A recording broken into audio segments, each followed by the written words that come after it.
प्रार्थना करेंगे। आत्मा गुरुर्ब्रह्मा गुरुर्विष्णु गुरुर्देव महेश्वरा गुरुर्साक्षात् परब्रह्म तस्मै श्री गुरवे नमः। ओम शांति शांति शांति। यस। आत्मवंदन ज्योति जी, विवेक जी, अजित जी, राम प्रसाद जी और किरण जी। यस। माता सीता की अनकही कथा सीता एंड बुक है, अभी हम पढ़ेंगे। ठीक है। सीता के अनदेखे कार्य। तो पेज नंबर 300 पर आ गए हैं हम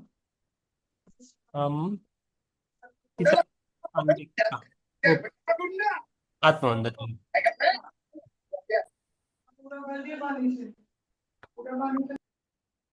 यस। अपने ये थोड़ा ये रखिए, किसी को बात करना है तो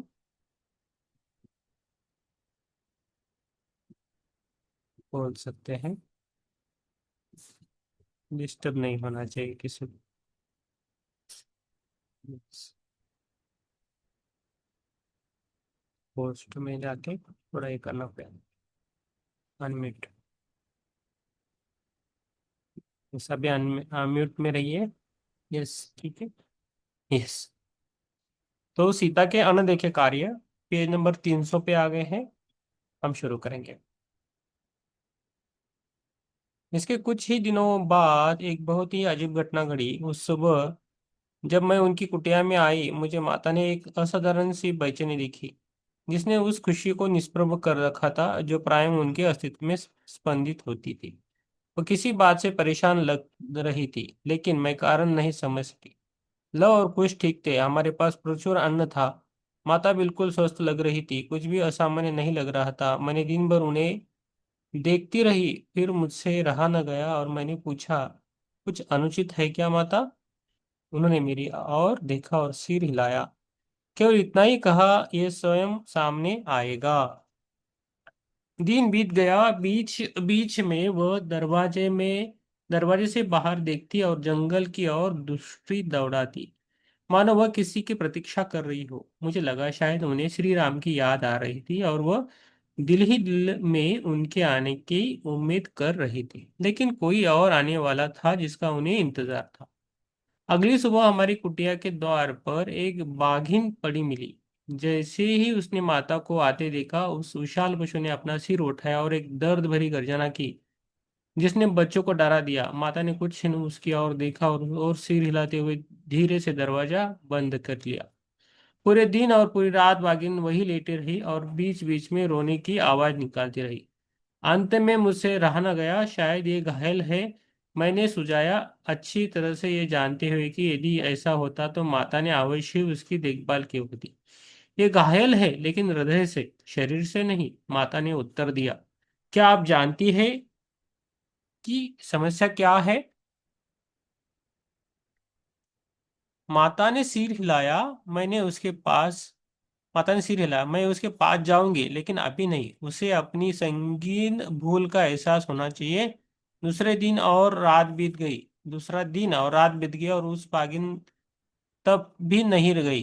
तीसरी सुबह माता उसके पास गई। मैंने दरवाजे से देखा कि माता उनके सामने घुटने मोड़कर बैठी गई और बागिन ने अपना सिर माता की गोद में रखा।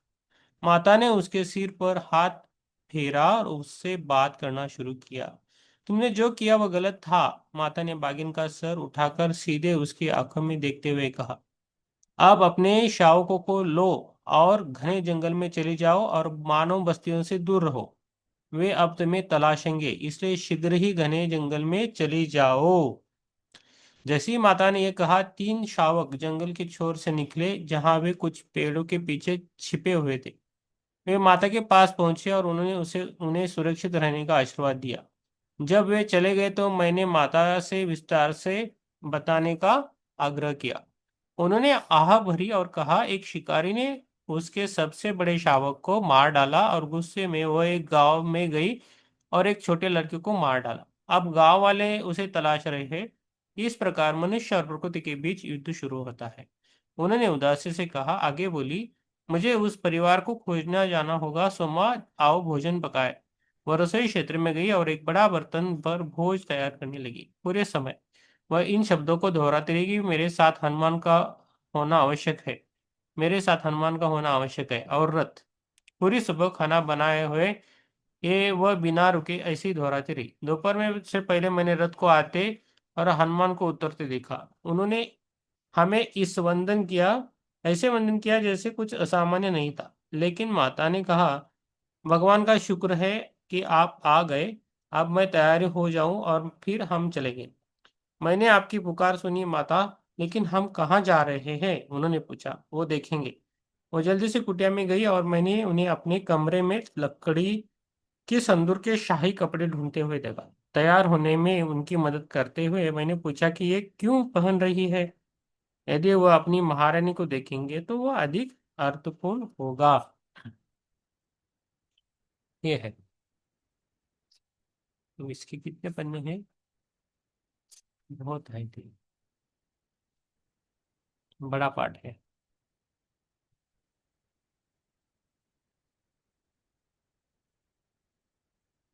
315 तक है, 316 तक है, देखेंगे। किसके लिए अधिक अर्थपूर्ण? मैं हैरान थी, सोच रही थी कि क्या वो अयोध्या जा रही है। उन्होंने जवाब नहीं दिया, बल्कि मुझे रथ पर भोजन लादने का निर्देश दिया। मुझे बच्चों के साथ रहने के लिए कहकर वो और हनुमान निकल गए। बाकी कहानी मैंने हनुमान से उनके लौटने के बाद सुनी। वे एक से दूसरे गांव घूमते रहे, जब तक कि अंत में माता ने कहा, मुझे लगता है यही है वो। जब वे रथ से नीचे उतरे, उन्हें मातम में डूबा हुआ एक गांव मिला। उन्होंने हनुमान जी से भोजन लाने के लिए कहा और वे एक दूसरी झोपड़ी खोजती रही, जब तक कि उन्हें बिलखती हुई मां नहीं मिल गई। माता ने हनुमान से धीमे स्वर में कहा, एक शिकारी ने एक बाघिन के शावक को मार डाला था और क्रोधित बाघिन ने इस महिला के बच्चे को मार डाला। अब गांव के लोग बाघिन को तलाश रहे हैं, मुझे उन्हें रोकना होगा। माता झोपड़ी में द्वार में पर खड़ी अंदर बुलाए जाने की प्रतीक्षा कर रही थी। हनुमान ने मुझे माता के चेहरे पर उभरे दर्द का वर्णन किया और किया। जब उन्होंने माँ की पीड़ा देखी तो अपने मारे गए छोटे बेटे को पुकार रही थी। जब उसके पति ने देखा कि उनके दरवाजे पर महारानी खड़ी है, उसने जल्दी से माता के चरण स्पर्श किए और क्षमा मांगी। वो बोला, हमने अभी भी अपना छोटा बेटा खोया है। आपका ठीक से सम्मान न कर पाने के लिए कृपया हमें क्षमा करें महारानी।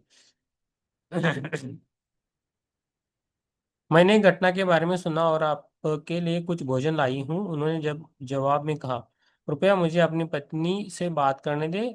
उसने उन्हें और हनुमान को अंदर आने के लिए आमंत्रित किया। हनुमान ने माता को भोजन दिया, जिस उन्होंने मिलकती हुई माँ के समक्ष रख दिया। जब उन्हें एहसास हुआ कि ये महारानी थी जो उसके सामने खड़ी थी, जो उसने अपने आंसू पोंछे और कहा, आपका जैसे सम्मान करना चाहिए वैसा न कर पाने के लिए मुझे क्षमा करें। माता ने करुणा भाव से उसकी ओर देखा और उससे निशब्द बात की। मेरे पास ऐसे कोई शब्द नहीं है जो तुम्हारे दर्द को कम कर सके। मैं भी एक माँ हूँ और इसलिए तुम्हारे दिल के गहरे घाव को समझती हूँ। लेकिन कृपया ये भोजन स्वीकार करो जिसे मैंने अपने हाथों से पकाया है। इससे तुम्हें कुछ आराम मिलेगा। माता ने मनोभाव को शांत करने के लिए भोजन में विशेष जड़ी बूटियां डाली थी। यस, अभी ज्योति मैम पढ़ेंगी।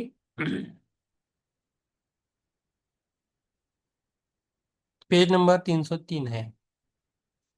मैडम पढ़ सकती है, लास्ट में पढ़ना है आपको। हाँ, ये नहीं कर सकते ना। यस, मुझे ये किया था ना।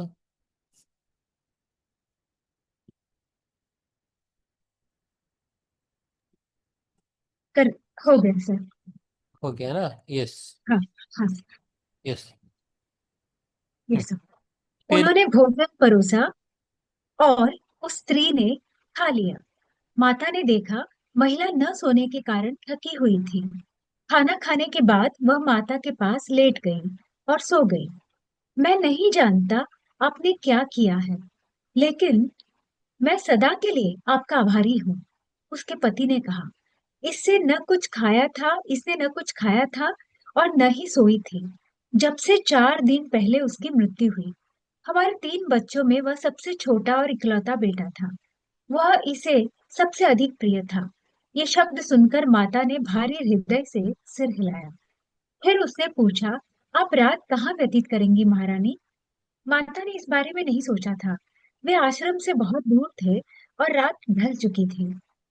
उन्होंने यह जानने के लिए हनुमान की ओर देखा कि क्या वे घर जा सकते हैं, लेकिन उन्होंने अपना सिर हिला दिया।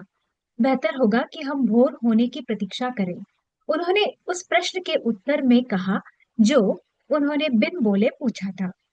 आपकी अनुमति से मैं ग्राम प्रधान के घर आपके ठहरने की व्यवस्था कर दूंगा, व्यक्ति ने जल्दी से कहा। हम केवल आपको दिलासा देने आए हैं, माता ने मृदु स्वर में उत्तर दिया। हमारे ठहरने की चिंता न करें, लेकिन आपकी पत्नी को इस स्थिति में छोड़ना मुझे उचित नहीं लगता। ठीक है, हम रात यहीं बिताएंगे, ताकि जब वह जागे तो मैं उससे बात कर सकूं। माता की दृष्टि दरवाजे पर गई तो देखा कि गांव वाले अंदर झांक रहे थे। जब सब महारानी के दर्शनों के लिए आए थे, वह दरवाजे से बाहर गई और गांव वालों ने उनके लिए रास्ता बनाया। एक एक कर वे झुके और उनके पैर छुए। वे कितने विनम्र और विनीत हैं। माता ने हनुमान से धीमे से कहा, हम उस बाघिन को ढूंढ कर मार डालेंगे। पीछे से एक आदमी चिल्लाया, यह सोचकर कि शायद इससे महारानी को खुशी होगी। माता रुकी और मुड़कर देखने लगी कि किसने कहा था।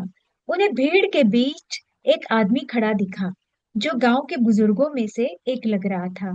उन्होंने अपना सिर हिलाया और कहा, यदि आप ऐसा करते हैं और अधिक हिंसा होगी। आपको इस हत्या को अभी रोकना होगा। भीड़ चुप हो गई। लेकिन महारानी, यदि हमने उस दुष्ट जानवर को नहीं मारा तो वह फिर हमला करेगी। मैं बाघिन से मिली थी, माता ने कहा। एक शिकारी ने उसके शावक को मार डाला था और गुस्से में उसने प्रत्याघात किया। लेकिन इस कार्यवाही में उसने एक निर्दोष लड़के को मार डाला। मैंने उसे बीहड़ जंगल में भेज दिया है। वह दोबारा हमला नहीं करेगी, उसे छोड़ दो। आप दोनों ने ही भुगता है। उस व्यक्ति ने कोई प्रतिक्रिया नहीं दी और माता और हनुमान रात बिताने की जगह खोजने के लिए आगे बढ़े। तड़के ही माता आधी नींद में उठी और बाहर निकली, जहां उन्होंने गांव के बुजुर्गों को उस पिछली रात वाले व्यक्ति के नेतृत्व में देखा, जिस रात को बात की थी। वे बागिन की तलाश में जाने को तैयार थे। माता उनके पास पहुंची और एक बार फिर उनसे अपनी तलाश रोकने की गुहार लगाई, लेकिन वे जोर देने लगे, कृपया हमें क्षमा करें महारानी, लेकिन आप जानती हैं कि हमने क्या खोया है। हम इस गांव में एक और बच्चे को खोने का जोखिम नहीं उठा सकते। जब माता वहां खड़ी सोच रही थी कि वह और क्या कहें, उन्होंने देखा कि गांव की महिलाएं अपनी झोपड़ियों से निकली और पुरुषों के चारों ओर घेरा कर लिया। ये क्या है? एक बुजुर्ग ने पूछा। हमारी महारानी इतनी दूर हमें दिलासा देने आई हैं। हम आपको उनके अनुनय की उपेक्षा नहीं करने देंगे। हम आपको नहीं जाने देंगे। कोई भी नहीं हिला, न पुरुष और न ही महिलाएं। अचानक माता ने मृतक लड़के की माँ को अपनी झोपड़ी से बाहर आते देखा। उसकी चाल ऐसी थी मानो सपने में चल रही हो। वह माता के पास पहुंची और उनके पैरों में गिर पड़ी। माता ने धीरे से सिर उठाया और कान में पूछा, तुमने उसे देखा है ना? तुम्हारा बेटा कल रात सपने में तुम्हारे पास आया था, है ना? उसने सिर हिलाया। उसने क्या कहा? सारे गांव को बताओ कि तुम्हारे प्यारे पुत्र ने तुमसे क्या कहा। उसने मुझे कहा, और मत रो। और उसने मुझे बाघिन को न मारने के लिए कहा। उसने कहा कि उसने भी अपना बच्चा खोया है। बोलते बोलते उसकी आंखें भर आईं। सब चुप थे। अंत में वह बुजुर्गों की ओर मुड़ी और विनती की, कृपया महारानी की आज्ञा का उल्लंघन न करें। मेरे बेटे की खातिर मैं आपसे यह मांगती हूँ। टोली धीरे धीरे तितर बितर हो गई। लोग अपनी अपनी झोपड़ियों में लौट गए। लेकिन जब वे चले गए तो माता ने शिकारियों से कहा, इस जंगल में शांति बनाए रखने के लिए जितना आपकी जीविका के लिए आवश्यक है, उससे अधिक न लें। अतिक्रमण करने वाले हम नहीं हैं महारानी, ग्राम प्रधान ने उन्हें बताया। यह शहर के अयोध्या के लोग हैं जो अब जंगलों में आ रहे हैं और भोजन के लिए नहीं बल्कि मजे के लिए शिकार कर रहे हैं, और परिणाम हम भुगत रहे हैं। हमें समझ नहीं आता कि उन्हें कैसे रोका जाए। माता के चेहरे पर आश्चर्य और चिंता के भाव कौन थे। यह एक बिल्कुल नई बात थी जो उन्होंने पहले कभी नहीं सुनी थी। मैं देखती हूँ क्या किया जा सकता है, उन्होंने कहा। विदा लेने से पहले माता ने माँ को गले लगाया और उससे कहा, कुछ वर्षों में तुम्हारा एक और बेटा होगा। वह उसकी जगह तो नहीं ले सकता जिसे तुमने खोया है, क्योंकि प्रत्येक बच्चा एक ऐसी निधि होता है जिसका स्थान कोई नहीं ले सकता। किंतु वह तुम्हारे जीवन में खुशी का पुनर्वास करेगा। उस पुत्र को जिसे तुम खो चुकी हो, अपने नए जन्म की यात्रा में आगे बढ़ना होगा। तुम्हारे आंसू उसे रोकेंगे, मगर तुम्हारा प्यार उसकी यात्रा में मदद करेगा। उसे अविरल प्रेम भेजती रहो। बच्चे को उसकी यात्रा में सहायता के लिए माँ की यही भूमिका होती है। महिला ने सिर हिलाया और माता को अनेकों बार धन्यवाद दिया। जब माता और हनुमान ने तब माता और हनुमान ने विदा ली। रथ पर चढ़ने से पहले हनुमान ने माता से पूछा, आपने उस लड़के को आकाशीय लोक में खोजा है ना? वह भटक गया था, वापस नहीं लौट सकता था और आगे भी नहीं बढ़ पा रहा था। उसकी माँ के आंसू उसे रोक रहे थे। मैंने उसे उसके पास जाने और उसके दर्द को हल्का करने को कहा। इसके बाद वह आगे बढ़ने के लिए आजाद हो जाएगा। मैंने उससे यह भी पूछा कि क्या वह उस बागिन का रक्षक बनेगा जिसने उसे मारा था। वह मान गया। वह एक बुद्ध आत्मा है जो उत्तम जन्म पाएगा। कल क्या हुआ हनुमान? जब वापस लौटी तो वह बहुत चिंताकुल लग रही थी। वह तब हनुमान ने मुझे बताया कि क्या हुआ था। घर वापसी के रास्ते में वह शायद ही कुछ बोली थी, केवल इसके अलावा कि उन्होंने देखा आगे क्या होने वाला था। हनुमान ने पिछले दिन की घटनाओं को याद करते हुए बताया। माता ने कहा कि मनुष्य और शेष प्राकृतिक दुनिया के बीच दूरियां इस कदर बढ़ जाएंगी कि कई जीव रूप खतरे में पड़ जाएंगे।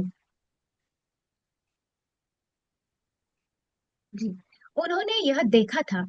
उन्होंने भविष्य में विनाश और दर्द देखा था। उन्होंने आगे कहा, तुम्हें जो चाहिए उसका ख्याल रखना सोमा। जब तक माता ध्यान से बाहर नहीं आती, मैं यही रहूंगा और नजर रखूंगा। माता कई दिनों तक ध्यान में रही।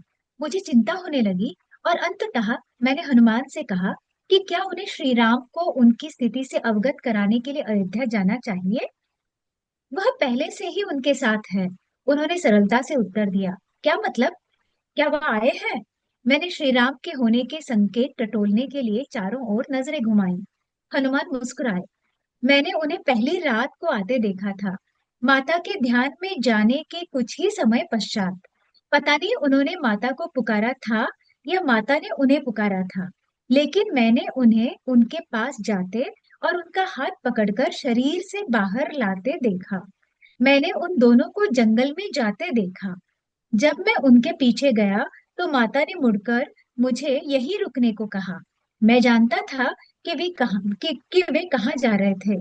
वे एक साथ पृथ्वी के भ्रमण पर हैं, उन सभी जगहों की यात्रा पर जहां से वनवास के दौरान वे एक साथ गुजरे थे, उसके हर हिस्से को, और साथ ही पृथ्वी के सुदूर विदेशी भागों को भी आशीर्वाद दे रहे हैं।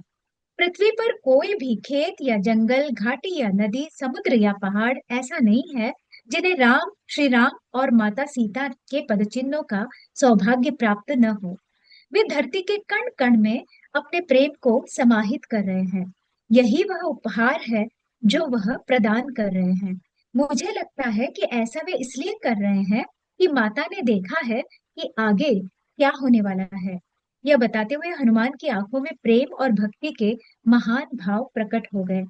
और मुझे पता है कि जब वे इस धरती से जाएंगे, मैं उन पद चिन्हों का अनुसरण करूंगा, चाहे वह मुझे कहीं भी ले जाएं। मैं उस प्रत्येक छाप को प्रणाम करूंगा जो वे वसुंधरा माँ की देह पर छोड़ रहे हैं। लेकिन मैं समझी नहीं हनुमान, मैंने शंका से पूछा। माता वहां बैठी है, वह पृथ्वी का चक्कर कैसे लगा सकती हैं? वह मुस्कुराए। अयोध्या में श्री राम अपने कमरे में ध्यानस्थ थे और तब भी मैंने उन दोनों को अपने भौतिक शरीर में एक दूसरे से विदा लेते हुए देखा था। यही तो श्री राम और माता सीता की रहस्यमयता है। वे अपने भौतिक रूपों तक ही सीमित नहीं हैं। जरूरत पड़ने पर वे एक साथ कई रूप धारण कर सकते हैं। जब हनुमान बता रहे थे, मैंने काले होते आकाश की ओर देखा, जो बारिश की संभावना से रंग बदल रहा था। मौसम अभी भी शुष्क था और हम बारिश की प्रतीक्षा में थे, क्योंकि भूमि सूख चुकी थी। हनुमान ने वर्षा को आते देखा और मैंने उन्हें यह बुदबुदाते सुना, नहीं, भगवान इंद्र, आप माता के शरीर को हानि नहीं पहुंचाएंगे। लगभग तुरंत ही बादल छट गए। हनुमान, जानवर और वनस्पति जगत लंबे समय से इस वर्षा के इंतजार में है। माता नहीं चाहेंगी कि हम इसे विलंबित करें। हमें क्या करना चाहिए? मैंने पूछा। उन्होंने सिर हिलाया। तुम ठीक कह रही हो, सोमा। वह प्रकृति के क्रम में कोई हस्तक्षेप पसंद नहीं करेंगी। मैं इसका ध्यान रखूंगा। जल्द ही मूसलाधार वर्षा शुरू हो गई, लेकिन मैं हैरान थी कि माता और उनके आसपास की धरती पूरी तरह से सूखी रही। उनके शरीर को पानी की बूंद तक ने स्पर्श नहीं किया। पहली बार मुझे हनुमान की महान शक्तियों के विषय में विदित हुआ। मुझे याद नहीं कि माता के जागृत चैतन्य में लौटने से पहले कितने दिन बीत गए, लेकिन जब वह अंततः लौटी, उनका रूप एक आकर्षक आभा से आलोकित था। रोज मैं पानी और फलों की डलियां उनके सामने रखती और रोज शाम में जानवरों को आते और उनका आनंद लेते देखती। यह सोचकर मुझे खुशी होती कि माता कितनी प्रसन्न होंगी, लेकिन मुझे उनके स्वास्थ्य की भी चिंता थी। जब वे अंततः अपने ध्यान स्थल से उठी और कुटिया की ओर चली, मैंने उनके शरीर में अच्छी ताकत झलकती महसूस की, मानो वह पूरे समय खा पी रही हो। वह अपने मिताहार के दिनों के बाद जरा भी अशक्त नहीं लग रही थी। पेज माता। पेज नंबर 308, हाँ। 308। यस। जी सर। माता, उन्हें देखते ही मैंने उत्साह से पुकारा, मैं आपके लिए कुछ खाना बना दूं? वह हंसी। मैंने भली प्रकार खाया पिया है। जब उन्होंने मेरे चेहरे पर भ्रम के भाव देखे, तो बोली, हम जहां भी गए, लोगों ने बहुत ही दिलचस्प आकर्षक व्यंजन पेश किए। हमने दुनिया के सभी हिस्सों के भोजन चखे। उत्कृष्ट उदारता और सद्भावना, और वनों, जानवरों के लिए और वानस्पतिक जीवन के लिए अत्यंत संरक्षण भाव देखा। अब मुझे विदित है कि ऐसे लोग सदा होंगे जो पृथ्वी से असीम प्रेम करते हैं, जो हमेशा यहाँ जीवन की देखरेख और रक्षा करेंगे। वह विस्तार से बताने में झिझकी नहीं। शायद वह जानती थी कि उनके भ्रमण के बारे में हनुमान ने मुझे पहले ही बता दिया था। उन्होंने बच्चों के बारे में पूछा और माता की पृथ्वी की यात्रा के बाद जल्द ही सब कुछ सामान्य हो गया। कुछ सप्ताह पश्चात श्री राम आए। शाम के भोजन के दौरान उन्होंने बाघिन द्वारा मारे गए छोटे लड़के के परिवार से मिलने के लिए माता का आभार व्यक्त किया। यह बात पूरे राज्य में फैल चुकी थी। प्रत्येक नागरिक को यह महसूस होना चाहिए कि हमें उनकी परवाह है। उनकी चिंताएं हमारी चिंताएं हैं। और तुमने इसका उदाहरण प्रस्तुत किया, सीता। तुमने उस माँ को एक अद्भुत उपहार दिया, और एक ऐसी माँ को ठीक करने में सहयोग से बढ़कर कोई से सेवा नहीं हो सकती, जिसने अपने बच्चे को खोया हो। लेकिन कुछ तो किया ही जाना चाहिए, सीता ने सोचकर उत्तर दिया। यह अयोध्या का कोई शिकारी था, जिसने घटनाओं की सारी कड़ियों को अंजाम दिया। बेवजह बाघ शावक को मार डाला। पहले उसने उसे पकड़ने की कोशिश की, और जब वह नाकाम रहा, तो उस नन्हे शावक को मार डाला। हत्या भोजन के लिए नहीं, बल्कि मजे के लिए पशु साम्राज्य पर आधिपत्य जमाने के प्रयोजन से की गई। मनुष्य और प्रकृति के बीच सामंजस्य बनाए रखने का यह कोई तरीका नहीं है। आप सही कह रही हैं, उन्होंने मनन के बाद कहा। अयोध्या की बढ़ती शक्ति के परिणाम स्वरूप कुछ लोग अपनी सीमाओं को लांघने और प्रकृति के नियमों की अवहेलना करने लगे हैं। अब शिकार केवल वन समुदायों तक ही नहीं सीमित रहेगा, तक ही सीमित अब शिकार केवल वन समुदायों तक ही सीमित रहेगा, जो जानते हैं कि जितनी जरूरत है उतना ही लेना है। प्रत्येक गांव का प्रत्येक गांव को जंगल के उस हिस्से को संरक्षित करना होगा जो केवल जानवरों के लिए है, जहाँ इंसान प्रवेश नहीं कर सकते। अब हमें मनुष्य की आवश्यकताओं को अन्य जीव जंतुओं की आवश्यकताओं के साथ समन्वित करने के लिए सटीक नियम स्थापित करने होंगे। अगली घटना करीब 1 वर्ष या इतने ही कुछ समय बाद घटी, जिसने अयोध्या के लोगों को यहाँ माता की उपस्थिति के प्रति विशेष जागरूक कराया। लव और कुश अब आश्रम में अध्ययन में अधिक समय बिता रहे थे, जिससे हमारा काफी समय खाली हो गया था। एक दोपहर जब माता जंगल से औषधीय वनस्पतियां एकत्र कर लौटी, आश्रम से एक शिक्षक चेहरे पर भय और उखड़ी हुई सांस के साथ हमारी कुटिया की ओर दौड़ता हुआ आया। उसने एक रथ के बारे में बताया, जिसमें गुरु के एक करीबी परिवार की पत्नी और बेटी थी, जो बेटी के आगामी विवाह के लिए गुरु का आशीर्वाद लेने आश्रम आ रहे थे। उस रथ को लुटेरों ने घात लगाकर रास्ते में रोक लिया था, पहरेदारों को मार डाला था और बेटी को नुकसान पहुंचाया। माँ और बेटी दोनों का बुरा हाल था और वे बेहोश थी। शिक्षक ने उत्तेजना से कहा, गुरुजी, आप वापस आएंगे, और आप जब वापस आएंगे और उन्हें इसका पता चलेगा, क्रोधित होंगे। कहाँ है वे? उन्हें तुरंत मेरे पास लाओ, माता ने जोर देकर कहा। माँ और बेटी को जल्द ही हमारी कुटिया में लाया गया। बेटी के कपड़े फटे हुए थे और बहुत खून बह रहा था। उसकी सांस उथली और अनियमित थी, जिससे मुझे डर लग रहा था कि वह जीवित नहीं रहेगी। जब हम अकेले थे, माता ने उन दोनों की जांच की और कहा, माँ ठीक है, लेकिन बेटी बुरी तरह से घायल है। उसे कई बार प्रताड़ित किया गया है। माता ने सिर हिलाया। मेरी दवाओं की टोकरी लाओ। संयोग से आज मैंने वही एकत्र किया है जिसकी आवश्यकता है। मैंने लड़की के घाव साफ करने शुरू किए। जब तक माता ने जड़ी बूटी का मिश्रण तैयार किया। घंटों तक वह जड़ी बूटियों को उसके गर्भ क्षेत्र पर मलती रही, जबकि मैं कुछ तरल उसके मुंह में डालने की कोशिश कर रही थी। उस रात माता ने मुझे बच्चों की देखभाल करने के लिए भेजा, जबकि वह खुद बेटी की देखभाल में बैठी। उन्हें सुलाने के बाद मैं वापस लौटी और देखा, वह लड़की के बगल में ध्यान में बैठी, मुश्किल से सुनाई पड़ने जितने स्वर में मंत्रोच्चारण कर रही थी। यह सिलसिला घंटों तक चलता रहा। मैं सो गई होती, लेकिन बाहर के शोरगुल ने मुझे जगा दिया। भोर का समय था। मैंने देखा कि माता लड़की की सांस जांच रही थी। हाँ उसकी मैम। प्राण शक्ति। मैम हो गया। धन्यवाद। जी सर, धन्यवाद सर। Thank you. यस, अभी किरण जी के बाद हिरल जी, उसके बाद चित्रा जी। चित्रा जी, मैम आज लेट हो गए। हाँ, एक मिनट। यस, अभी अनम्यूट कर सकते हैं। यस। यस, किरण जी। आत्मवंदन सभी को। हाँ। उसकी प्राण शक्ति लौट रही है, माता ने हल्की मुस्कान के साथ कहा।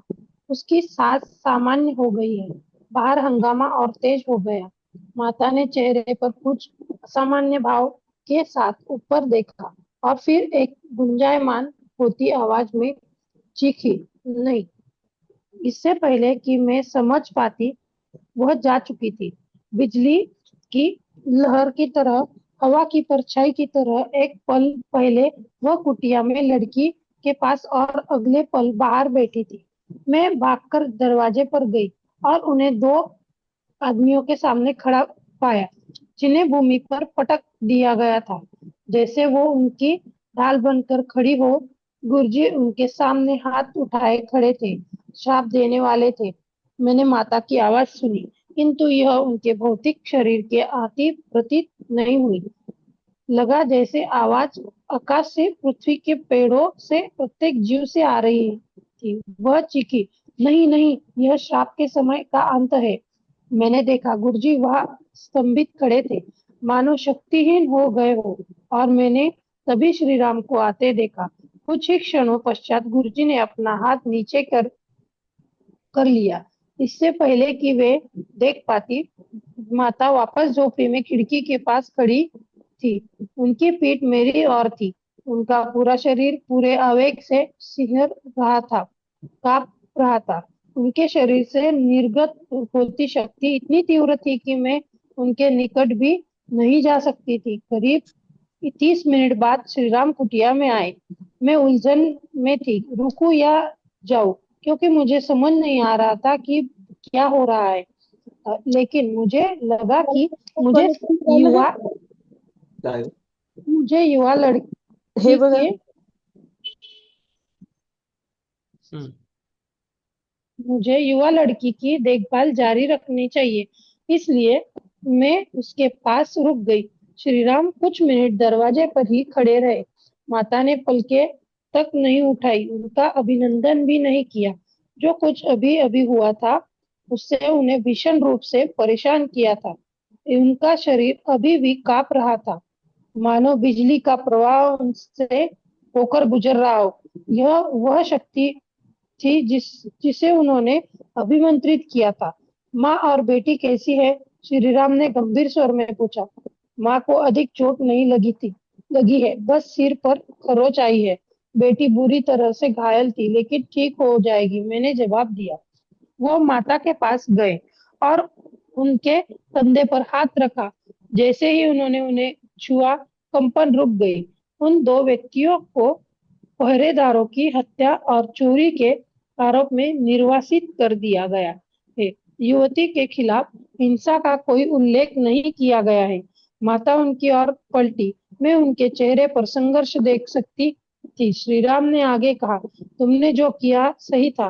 पहले कारण और प्रभाव के नियमों के व्यवस्थापन के लिए न्याय की खातिर श्राप अवश्य थे, लेकिन तुम सही हो सीता, श्रापों का समय बीत चुका है। बहुत से श्राप दिए गए हैं, क्रोध से प्रेरित होकर, न कि न्याय से।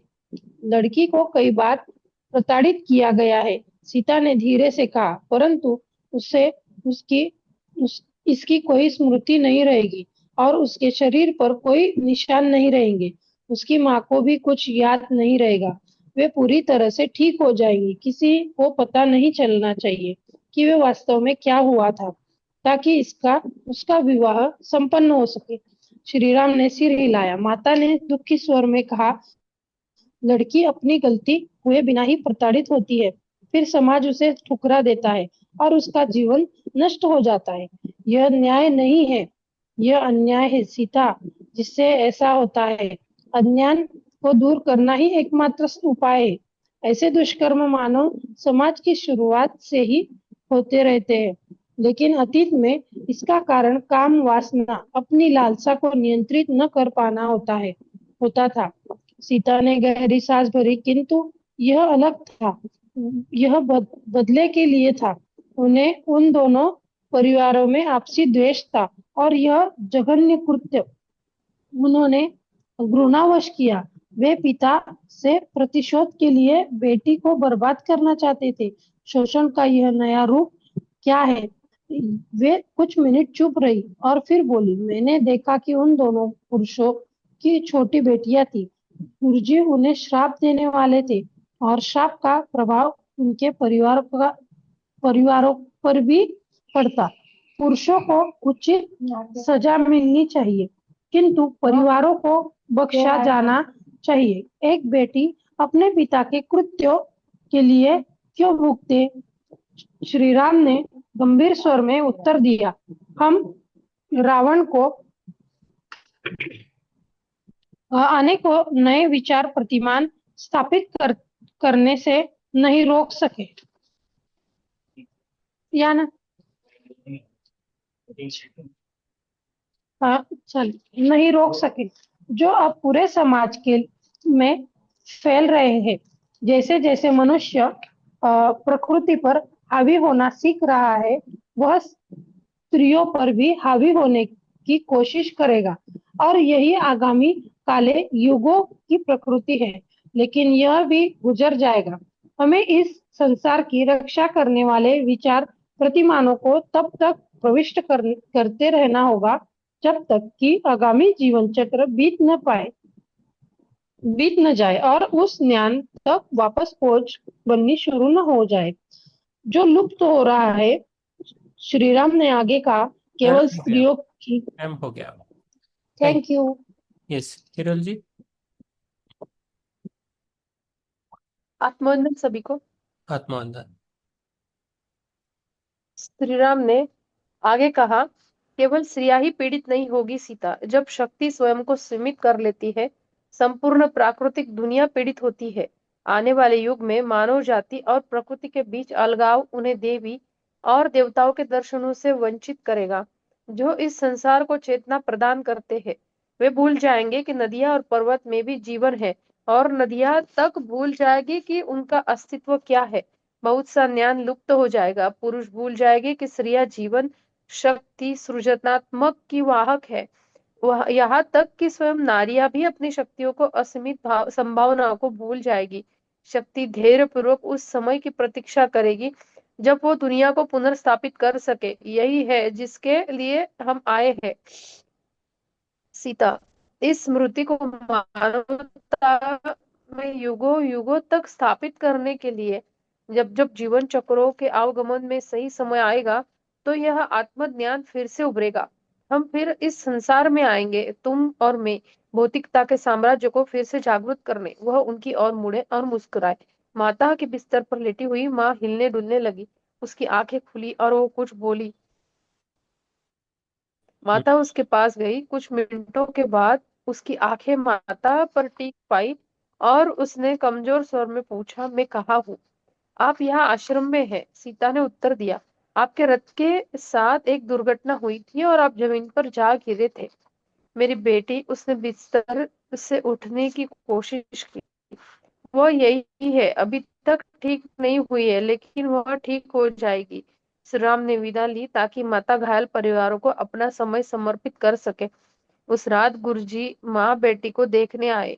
माता ने अपने हस्तक्षेप के लिए उनसे माफी मांगनी शुरू की, लेकिन उन्होंने रोक दिया। आपने जो किया वह सही किया था, उन्होंने विनम्रता से उत्तर दिया। सजा तय करना हमारे महाराजों का कार्य है।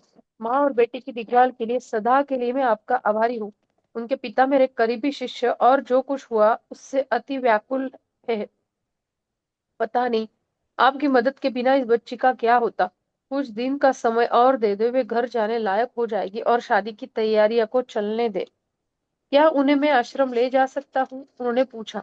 माता ने सिर हिलाया। शायद उन्हें एहसास हो गया था कि वे कि जो घाव युवती के शरीर में भर गया था, वह उसने अपने शरीर में प्रस्फुटित होने वाला था। उस दिन बाद में माता के गर्भ क्षेत्र में दर्द उस दिन बाद में माता के गर्भ क्षेत्र में दर्द हुआ और खून बहना शुरू हो गया।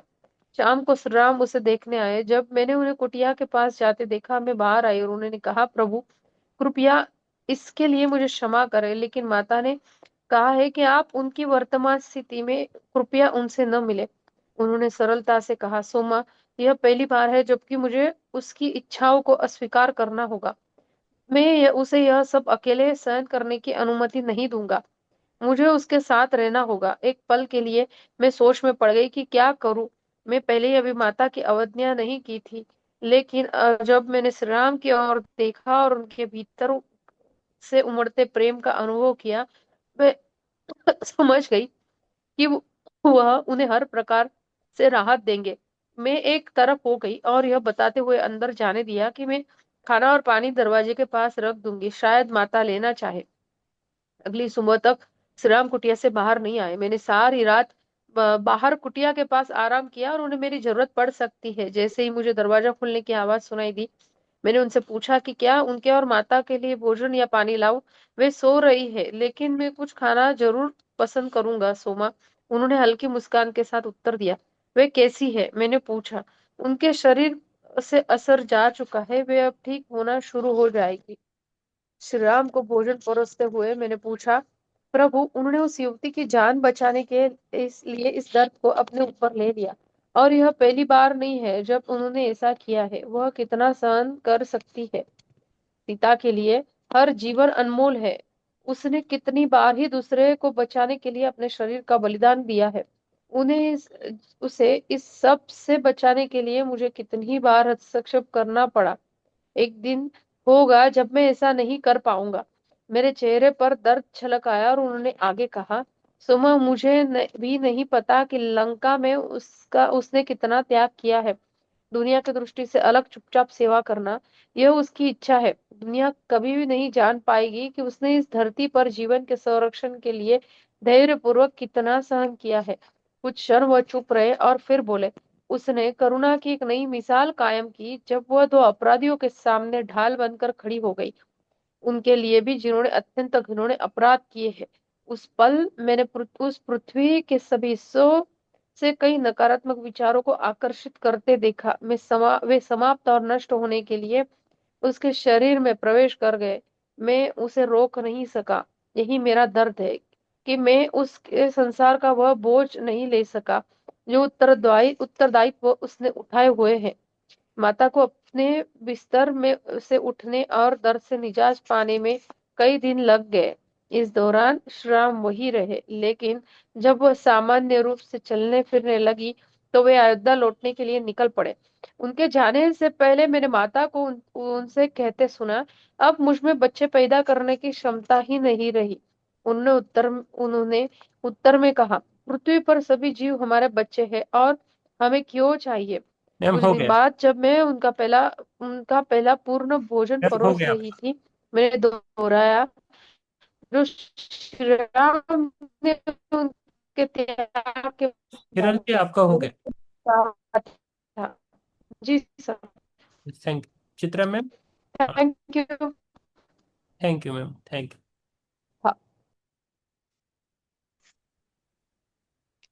चित्रा मैम, हाँ जी। मिला क्या आपको? आत्मबंधन। हाँ। उन्होंने उत्तर में कहा, पृथ्वी पर सभी जीव हमारे बच्चे हैं और हमें क्यों चाहिए। कुछ दिन बाद जब मैं उनका पहला पूर्ण भोजन परोस रही थी, मैंने दोहराया, जो श्री राम ने उनके त्याग के बारे में कहा था। वह मुस्कुराई और जवाब दिया, जितना मैंने किया है वह उनके द्वारा किए गए कार्यों का केवल अंश मात्र है, बल्कि मैं तो इस लोक और निसंदेह सभी लोगों के लिए जिनमें जीवन है केवल उनके प्रेम की प्रतिछाया हूँ। एक दूसरे के प्रति उनके ऐसे विचार थे, एक दूसरे में वे निहित पूर्णता देखते थे। उनका प्रेम शुद्ध और पवित्र था, जिसके वर्णन के लिए सचमुच कोई शब्द नहीं है। हम सभी को उस प्रेम के भले ही छोटे से अंश को भी प्रकट करने के लिए ललायित रहना चाहिए, जो वे पृथ्वी पर लाए। इस घटना के कुछ हफ्ते बाद मैं भोजन के लिए लकड़ी एकत्र करने जंगल गई। लौटने पर मैंने माता को दो महिलाओं के साथ गहनता से बातचीत करते पाया। मैं उन्हें नहीं जानती थी। मैं बहुत देर के लिए नहीं गई थी और मुझे आश्चर्य हुआ कि वे ऐसे अचानक कैसे प्रकट हो गई। वे फूलों से घिरे बगीचे में बैठे थे। मैं कुछ कर तो नहीं सकती थी, बस मैंने उस खूबसूरत नजारे से अपनी निगाहें हटा ली। देखो, महिलाएं माता से बड़ी परिपक्व उम्र में लगती थी और तब भी उन्होंने चेहरों पर एक युवा सौम्यता थी। उन्होंने तपस्वियों का रूप धारण किया हुआ था, फिर भी कुछ ना कुछ था जो कुछ असामान्य होने का आभास दे रहा था। मैं भोजन तैयार करने के लिए आग जलाने कुटिया के पीछे गई। जब दोपहर के भोजन का समय हुआ और माता अभी भी नहीं आई, तो मैं जहां वे बैठे थे वहां गई और देखा कि वे अभी भी गंभीर बातचीत में व्यस्त थे। कुछ मिनटों तक मैं उधेड़ बुन में रही कि उन्हें भोजन के लिए कहूं या नहीं, लेकिन फिर मुझे भीतर उनके लिए उचित भोजन तैयार करने का आग्रह करती माता की आवाज सुनाई दी। मैंने प्रातः में बगीचे से तोड़ी हुई कई सब्जियों को इकट्ठा किया और उन्हें कुछ जड़ी बूटियों के साथ मिलाया जो हम पिछले दिन जंगल से लाए थे। अवश्य ही भोजन की मोहक सुगंध ने उन्हें आकर्षित किया होगा, क्योंकि जैसे ही खाना तैयार हुआ, वे चेहरों पर बड़ी मुस्कान के साथ उपस्थित थे। मैं माता के चेहरे से जान गई कि वह उनके लिए परोसना चाहती थी और इसलिए मैं रसोई क्षेत्र के दूसरे कार्यों में व्यस्त हो गई। इतने वर्षों में मैं माता के प्रत्येक भाव को पढ़ना सीख चुकी थी। उनकी एक दृष्टि, उनके सिर का एक इशारा मुझे उनकी इच्छा बताने के लिए काफी था। भोजन के बाद वे फिर उद्यान क्षेत्र में लौट गए। वे अंधेरा होने तक वहीं बैठे रहे और फिर मैंने माता को उनके साथ जंगल में जाते देखा और दोनों महिलाएं ओझल हो गईं। मैं और तो कुछ नहीं कह सकती थी, पर मैंने इन रहस्यमयी महिलाओं के बारे में पूछताछ की, जो अचानक हमारी कुटिया में प्रकट हुई थी और फिर जंगल में ओझल हो गईं। वे ऋषि अरुंधति और ख्याति माँ थी। उन्होंने अचंभित स्वर में उत्तर दिया, क्या तुम्हें उन्हें पहचानना नहीं? मैं सोच रही थी कि तुमने उनका उचित अभिवादन क्यों नहीं किया। वे मुझे एक प्रतिज्ञा की याद दिलाने आई थी, जो मैंने बहुत समय पहले की थी, और अपनी प्रसन्नता व्यक्त करने की मैंने वह प्रतिज्ञा पूरी कर दी। तब मुझे याद आया, जंगल में वापस लौटने से पहले मैं उनसे मिली थी। वे ही थे जिन्होंने यह समझाने में माता की मदद की थी कि उनके अपने अतीत के दृश्य थे। मैं सोच में थी कि क्या उनका आगमन कुछ हफ्ते पहले उस युवती और उसकी माँ के साथ हुई घटना से संबंधित था। जैसे ही माता ने मेरे मन में इस प्रकार को प्रविष्ट होते देखा, उन्होंने सिर हिलाया और कहा, मैं बस कई ऋषियों, विशेषकर स्त्री ऋषियों की इच्छा की पूर्ति कर रही थी। उन सभी ने महसूस किया कि यह श्राप की शक्ति को समाप्त करने का समय है। बहुत बार उनका गलत प्रयोग हुआ है। उस दिन जब मैंने ऐसा किया, मुझे एहसास नहीं था कि मैं उनकी इच्छा की पूर्ति कर रही थी। ऋषि अरुंधति, जिन्होंने शाप के कारण कई पुत्र खो दिए, ख्याति माँ, जिन्होंने अपने प्रिय नारायण को शापित होते देखा, ऋषि अहिल्या, जो स्वयं शाप से पीड़ित रही, और न जाने कितने लोगों ने इनका दुष्परिणाम भुगता। और अब समय आ गया है कि व्यवस्था बदली जाए। अब होना ही नहीं यह होना ही चाहिए।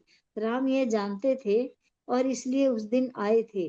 वह जानते थे कि नए कानून ऋषियों के श्रापों की जगह लेंगे और शायद ये कानून एक अधिक न्याय संगत व्यवस्था प्रस्तुत करेंगे, जो व्यक्तिगत क्रोध या आघात से प्रेरित नहीं होगी। हम ऐसी ही आशंका रखते हैं, जो अब और शाप नहीं होंगे माता। मुझे डर है शायद यह इतना आसान नहीं है, लेकिन समय के साथ श्राप की शक्ति कम हो जाएगी। जब वे प्रभावी नहीं होंगे, वाणी की शक्ति पहले से ही कम हो रही है। उस दिन जो हुआ वह कई लोगों की सामूहिक आकांक्षाओं का परिणाम था। भविष्य में कुछ ही ऐसे लोग होंगे जिनका वाणी पर अधिकार होगा, अधिकार जो व्यक्त करने की शक्ति रखता होगा। किंतु मानव दृष्टि से कुछ दूर ऐसे ऋषि सदा ही होंगे जिनमें यह क्षमता होगी और जिन पर यह जिम्मेदारी होगी, जो इस भौतिक जगत के संरक्षण और मार्गदर्शन के लिए जरूरी है। Yes, thank you ma'am, very nice. Thank you. Lesson समाप्त। यस, किसी को कुछ बोलना है बोल सकते हैं। तो पहले जो ऋषि मुनि होते थे, ये बहुत ऐसे ही किसी को गुस्से में श्राप दे देते थे और वो टलता नहीं था, वो बिल्कुल पूरा होकर रहता था। लेकिन जब से सीता माँ ने और रामचंद्र जी ने इस पे काम किया, तो वो प्रभाव थोड़ा कम हो गया। तो इसमें लिखा है, बताया जा रहा है कि कुछ ही ऋषि मुनि ऐसे हैं जो अपने वाणी पर कंट्रोल कर सके, और कुछ ऐसे हैं कि वो आज भी अगर श्राप देंगे तो उनका पूरा होता है। यस। तो और, इसमें यही बताया गया है, क्योंकि और वो दोनों राम और सीता माँ एक श्राप के कारण इतना बड़ा दुख भोग कर गए हैं धरती पे से। और किसी को कुछ बोलना है?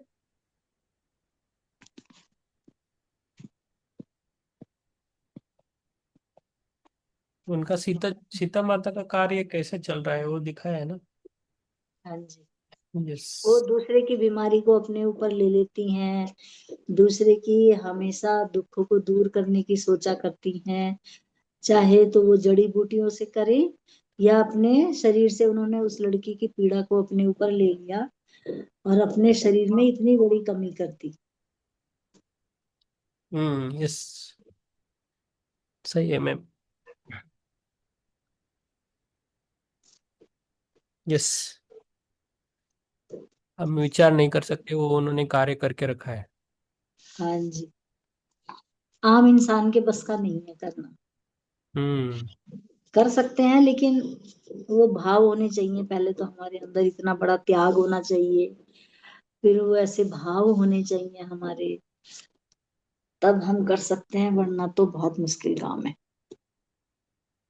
तो वो हमें, हमारी समाज को हमें शिक्षा देने के लिए धरती पर आए थे, और वो वैसे ही काम करते थे जिससे लोगों को ज्ञान मिले और शिक्षा मिले। यस। Yes ma'am. ठीक है, ठीक है, ध्यान करेंगे फिर। हाँ जी। चलो, ध्यान के लिए बैठेंगे। क्या बात, आपकी अभी आंखें फिर ठीक से नहीं खुल रही हैं? आपकी यस। तबीयत? ठीक है, नहीं, थोड़ा दिन भर का ऑफिस था, थोड़ा थक गए हैं। अच्छा अच्छा। अभी भी तबीयत इतनी ठीक नहीं है। हाँ। थोड़ा आराम नहीं मिला कुछ, शाम को थोड़े मित्र आए थे तो उनके साथ थोड़ा टाइम गया। हम्म। यस। ठीक है, ध्यान करना है ऐसा मीन्स सीता माता का हमने देखा क्या कार्य है। हाँ जी।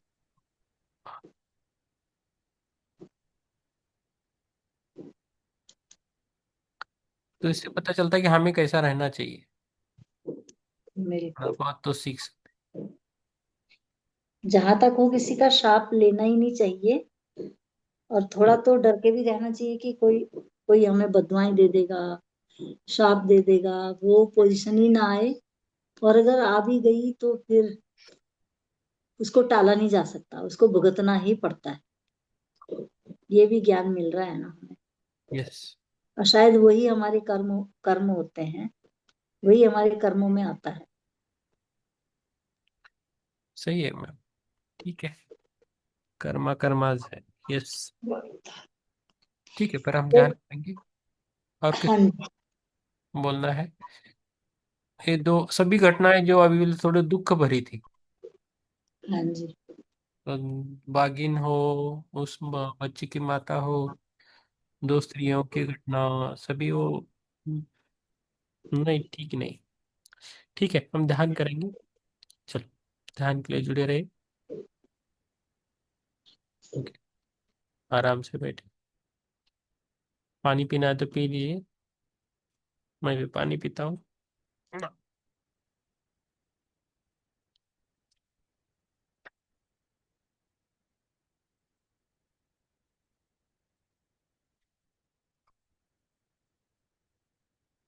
ध्यान के लिए बैठना है सभी को, अपनी अपनी जगह।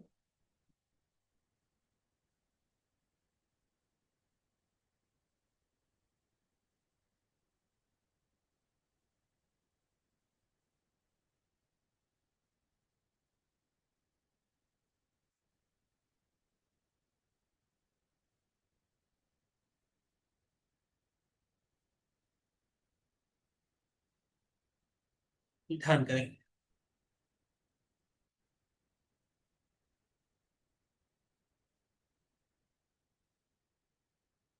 आराम से बैठिए।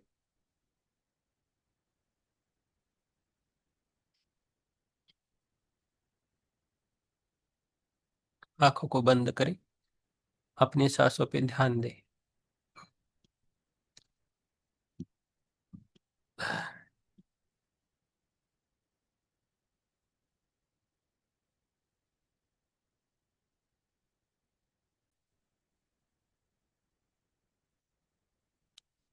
सभी को thank you, thank you so much. अभी ओपन है, किसी को भी बात, कोई भी बात कर सकता है। आगे आए, बात करें। तो आत्मबंधन, मैंने आज काली माँ को देखा बहुत देर तक, और वो डांस भी कर रही थी, और किसी को ऐसे हाथ से हटा रही थी। अरे वाह, बहुत अद्भुत है। मेरे को ऐसे समझ आया उस समय जो निगेटिव ऊर्जा थी आसपास की उसको हटा रही है किसी चीज को, ऐसा लगा। बहुत अच्छा, thank you.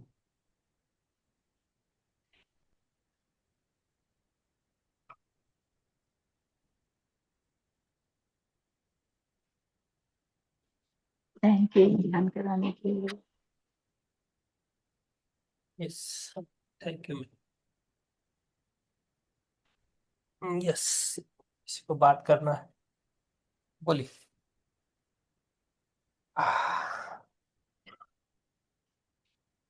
Yes, yes, Hiral जी बोलिए। आत्मविश्वास। आत्मवंदन। आज पता नहीं चला मेरा ध्यान लगा कि नहीं लगा, मुझे बीच में उठना भी पड़ा एक बार। ओ, और बस खाली एक बार मेरी नेक यहाँ से यहाँ वो टर्न होती है वैसा ही लगा बस, बाकी ठीक है ना, ठीक है, थैंक यू। आज ना मुझे पता नहीं माइग्रेन हो गया है पूरा इस साइड से, एक साइड से, मतलब 2-3 दिन से हो रहा है headache। सर्दी और माइग्रेन बहुत हो गया है। अपने ड्रेसिंग रूम में जाओ, ड्रेस अप हो। यस, फ्रूट, फ्रूट खाइए मैम, ऑरेंजेस वगैरह खाइए, फ्रूट खाइए, फ्रूट खाओ, फ्रूट कम हो जाए। ठीक है, डोंट वरी। यस, किरण जी।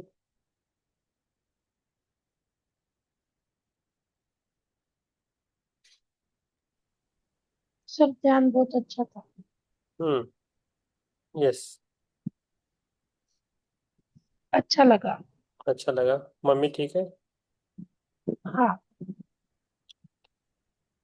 पापा ठीक है? हाँ। Okay, thank you ma'am. Thank yes, you. Yes, Prakash ji. वंदन सर। आत्मवंदन मैम। ध्यान बहुत अच्छा और गहरा रहा सर। धन्यवाद। Thank you ma'am. आत्मवंदन सर। को आत्मवंदन। ध्यान ध्यान कर रहा बहुत था। अच्छा और गहरा रहा sir, thank you sir.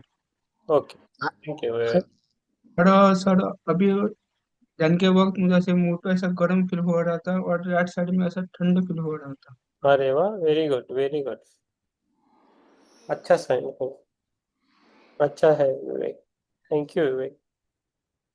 Thank you. Yes, yes Prakash ji बोलिए। आत्मवंदन। ध्यान आत्मवंदन। गहरा था। हम्म, गहरी नींद आई थी। हम्म, यस, धन्यवाद। शुभ धन्यवाद। रात्रि। शुभ रात्रि, शुभ रात्रि। हो सके तो माइग्रेन का मैं कुछ भेज सकता हूँ। भेजो भेजो, इलाज। आपको जो भेजना है भेजिए, आपके लिए ओपन है, हाँ, करो। शिरडी के साईं बाबा ने बताया हुआ वो सब नुस्खा रेमेडी है, घरेलू उपचार। हम्म, साईं बाबा के मैं भेज देता हूँ, करना है तो करेंगे जिसको पसंद है। भेज दो, भेज ओके ओके। दो। Yes, thank you.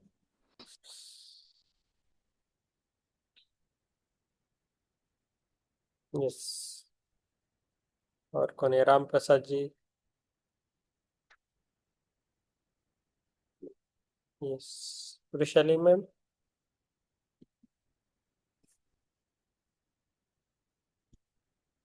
हाँ सर। ध्यान आत्मवंदन सर। आत्मवंदन मैम। ध्यान बहुत अच्छा हुआ है, हम्म, बहुत ही बढ़िया एकदम।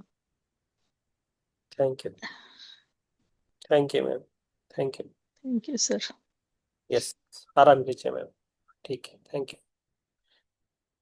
यस, ललिता जी।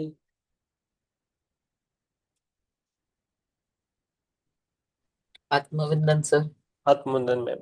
आज मला खूप उशीर झाला, एकतर चतुर्थी होती हम्म, आणि घरातही मिस्टर नव्हते, मग जरा गडबड त्याचं बारसं आहे, मग ती थोडी गडबड चालू होती, त्यामुळे मी उशिरा आता सगळं आवरून बसले. तर मी बसले आणि 2 मिनिटांनी आज ध्यानच संपलं.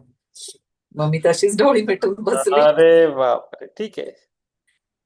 पण मग डोळे मिटून बसले मी. हम्म. आता थोड्या वेळाने नंतर करते मग म्युझिकवर अर्धा तास. येस. दुपारी मी ह्यांचं केलं होतं, आपले धीरेन सरांचं बसले होते. त्याच्या आधी थोड्या वेळ पुणे महाराष्ट्र ग्रुपवर, ध्यान महाराष्ट्रवर थोड्या वेळ बसले होते का 25-30 मिनिटं असं ध्यानालाच बसले होते. म्हणजे पण आपल्या इथं पण मला खूप आवडतं बसायला. तुमच्याशी बोलणं होतच नाहीये आपलं. हे संपल्यावर 2 मिनिटं बोलू का? दिवसभर तुम्ही ऑफिसला असाल म्हणून मी बोललेच नाही आज. ठीक आहे, बोला. चाल. येस. आणि कोण राहिला? ओके, रामप्रसाद जी, माधुरी जी, वो बात करें कल. हाँ, कल मेरा एग्जाम रहेगा 9 बजे से 9:30 बजे तक मैं नहीं रहूंगा। एग्जाम में है 9:30 को जुड़ेंगे, नहीं तो 9:30 बजे सेशन शुरू करेंगे, ठीक है। कल कल कल का 9:30 बजे चालू करेंगे, ठीक है। वो टैबलेट का एग्जाम है, यस, उसके लिए। Spiritual tablet. स्पिरिचुअल टैबलेट्स देते रहना है, कुछ तो करता ही रहना है बस। देखिए, आवश्यकता नहीं है, लेकिन करते रहना है नॉलेज के लिए। खूप जण करतायत आता. चांगलं आहे ते, व्यवस्थित चालू आहे ऍक्च्युअली. ते वो अच्छा चल रहा है, एग्जाम वगैरह उसका अच्छा चलता है उनका, छेड़छाड़ नहीं करते ज्यादा, अच्छा है। हाँ. Yes, thank you ma'am, thank you सभी को। फिर यहाँ रुकेंगे। सभी को शुभ रात्रि। शुभ रात्री. शुभ रात्रि, शुभ रात्रि। यस।